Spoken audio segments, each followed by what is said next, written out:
Yo, this is Rampantilla Amazaalibwa ga Yesu Kristo wawegati ogengedde mu bufunze Christmas ekonkonye kansubire nti muli bulungi ene egimusinzire kubanga ate mugiye kumirako mukadde kano mbeera nga ntuse nga simulala ye FVJ akakansoke ate mbatumireko mbere nga ate mbatwala mu mawulire gaffe ag'olunaku olwaleero gwe yakatwegattako subscribing mukwano ate nga naawe gwe sisobodde kubanga nkonako olunaku olwaleero gwe kakkana mwena nja kubanga ate mbatumira kubanga comments zammwe mbeera nziraba n'amannya ngenda kutandika ne mwana muwala amanyiddwa nga Noble Lady Stop Complaining nkwagala nnyo yonna gy'osinziira Trisha Busulwa birthday yabadde ya lwagulo naye nonsonyiwa okukwerabira naye kansubire nti wafunye amazaalibwa malungi ddala Rehe Malumu nkwagala nnyo mukwano Farida Nakayima okuva e Dubai kansubire nti oli bulungi Munir Mansour okuva e Jordan we bali kujekumirako Rehema Katushabe kansubire nti oli bulungi nnyo Kutesa Harriet okuva Australia munange we bali kujibako ate nga Aisha Zawedde sijja kwerabira Betty Namusoga kansubire nti joli yonna oli clear Hope Mase Dubai kansubire nti nawe oli bulungi ate nga Nansubuga Margaret we bali kujekumirako nawe nanyo nga Taupista we bali kubanga ate mujekumirako nnyonnyonyo Rina simanyi nsimu osinzira naye kyonna kyokola Mungu yamanyi ate nga nawe Martha Jovita mami nkwagala nnyo nnyini ddala Kablaza Robert okuva ekata gwe asinga mu kintu kino ate nga nawe DJ Remy 256 okusembyayo kabadde kakodio tatawulamu wange we bali kubanga ate onsupportinga mu kintu kino olunaku olwaleero ngenda kubanga ate ntandika ne story ey'omukulu amanyiddwa nga Nobert Mao kinajjukirwa nti olunaku olweggulo omwami amanyiddwa nga Martin Kayanja bw'atyo yavuddeyo n'abeera nga ate alajanira omwami ono mu bwetowaze n'obukakamu obw'ekitalo ddala ng'amusaba abeere nga ate ava ku mukyala we amanyiddwa nga Beatrice Kayanja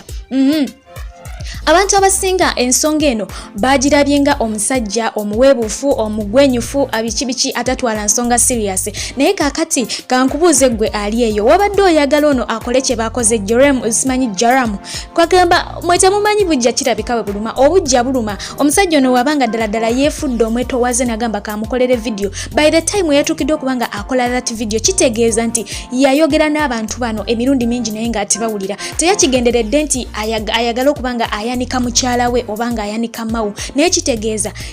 agezezzaako kubanga bw'oba omutunulidde he looks to be very calm ate nga alabika nga ayagala mukyala we gw'atategedde ku vidiyo eyo omwami gwe nkugambye amanyiddwa nga golaba oyo amanyiddwa nga Martin yavuddeyo n'abanga yeegayirira Nobert Mao ave ku mukyala we amanyiddwa nga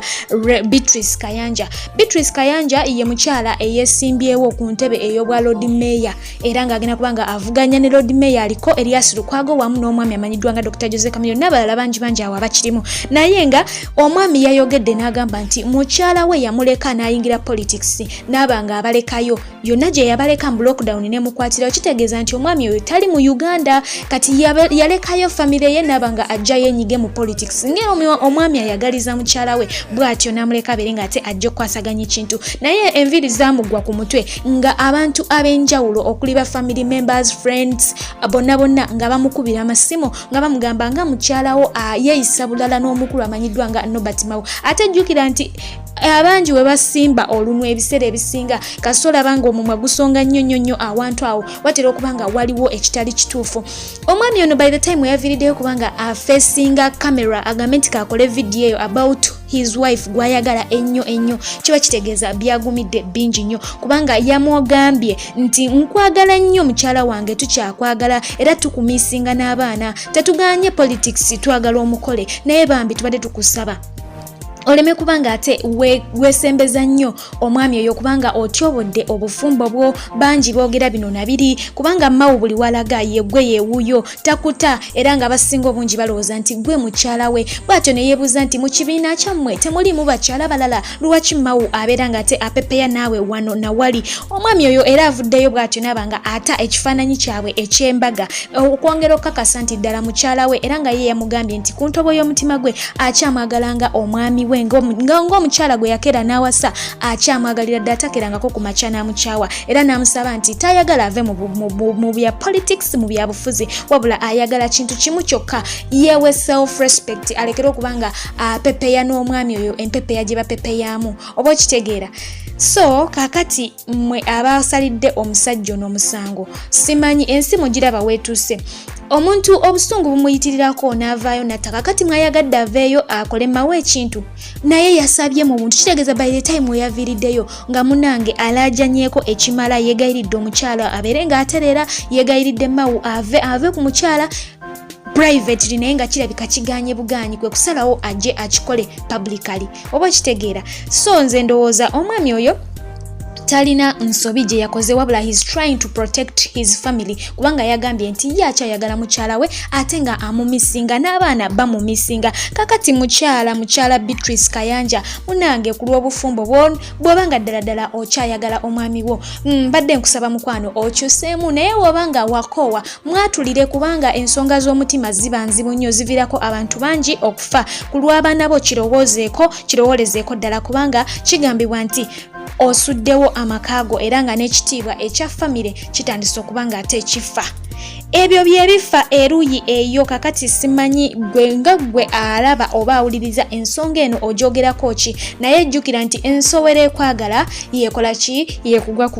kakati omwami ono ye yavuddeyo nabanga alabula mawu omukulu Joram ebyamutuukako ye teyalabulwa kyova olaba yakwatibwa era n'ayisibwa mu mbeera gye yayisiddwamu fena gye tuzze tulaba kakati siraba musango gwa mwami ono kubanga yavuddeyo n'abanga ate ayogera ekimuli ku mutima okumala ebbanga ate ng'oyo tumuvuddeko ye omwami amanyiddwa nga Chris Evans Kawesi ow'obuyondo naye bw'atyo yavuddeyo n'abaako omukyala gw'alabula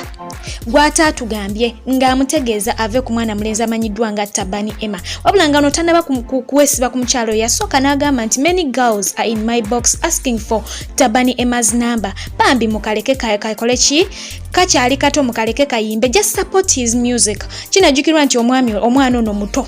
ngera bw'omulaba naye oba simanyi oba Chris Evans manager we sinakitegeera bulungi naye nga kyenategeddeko gwendabanga yapushinga music we oba kitegeera era ng'omwana ono alina akayimba akagenda mu maaso buli wamu akagambibwa nti akayimba akagamba nti sikola ki sibalabawo oba kitegeera sibalabawo akayimba ako yakapushinga ate ya protectinga n'ono omwana era yagambye nti yalina contact abantu abasinga gye balowooza nti yo n'omwana naye abantu bangi yalaga nti abantu bangi naddala bakyala bamusaba enamba ya mwana mulenzi oyo Tabani Emma mu ngeri emu oba endala naye yavuddeyo n'abanga agezaako ku protecting omwana ono ng'agamba akyali muto bamuleke at least basupporting music we naye baleme kumuwabya mu bintu bino ebya relationship wabula waliwo gwe yeesibyeko gwe yatugambye mbu socialite era ng'ono yavuddeyo ne ku BBS Telefina ku program emanyiddwa nga Tukyakyanche nga ali wamu ne mwana muwala amanyiddwa nga Florence Nampija n'ategeeza eggwanga nti ngenda kuba nga nkwabya singa oba olemedde ku mwana w'abandi ngera agamba yabadde atusuubiza n'essaawa kwagenda okuba nga ayabiza omukyalo oyo ng'agamba nti omukyalo oyo yakoze ekyamujja mu mbeera okutuuka okuba nga agenda mwabya yasiiwusa empisa n'amuvuma oluvannyuma lw'okumumma ennamba ya Tabani Emma naye ate wayisewo eddakiika ntono n'amala ne yeefuula ssaawa ze yagambye okuba nga apositinga ebintu ebyo teyabipositinze n'agamba nti omukyala yamaze ne yeetonda kaakati omwana oyo katumwagalize okuba nga ate ayitamu bulungi mu music we naye nga nammwe mwenna abali eyo abamusumbwa abamwepikira mugezeeko kubanga muwuliriza omukulu Chris Evans Kawese kyabagamba kubanga bagamba omwana akyali muto ayagala kubanga ate promotinga music we abeere nga agenda mu maaso naye abeeko byayeekolerako mu bulamu katusuubire nti eno sistanti kubanga guno omuze batera okubanga abayimbi bafoojinga obujogolijogoli okugezaako promotinga music waabwe katusuubire nti sistanti nga mazima ddala serebo oyo atawaanya omwana ono gyali naye tujja kubanga ate tubimanya ye mama Taji avuddeyo olunaku olwaleero bw'atyo n'abeera nga atuwishinga Christmas ennungi naffe katumwagalize Christmas ennungi Taji bagenda bamuleetako mpola era kyaddaaki tujja kumala tukole ki tumulabe kubanga bangi muli eyo mwagala okubanga ate mulaba ku face y'omwana ono lwaki siberekereza mukadde kano naye ngenda kubanga ate mbaweereza era nkyabaweereza mu ddakiika eno yennyini gwe weekumirwe ku Music Fifi Jordan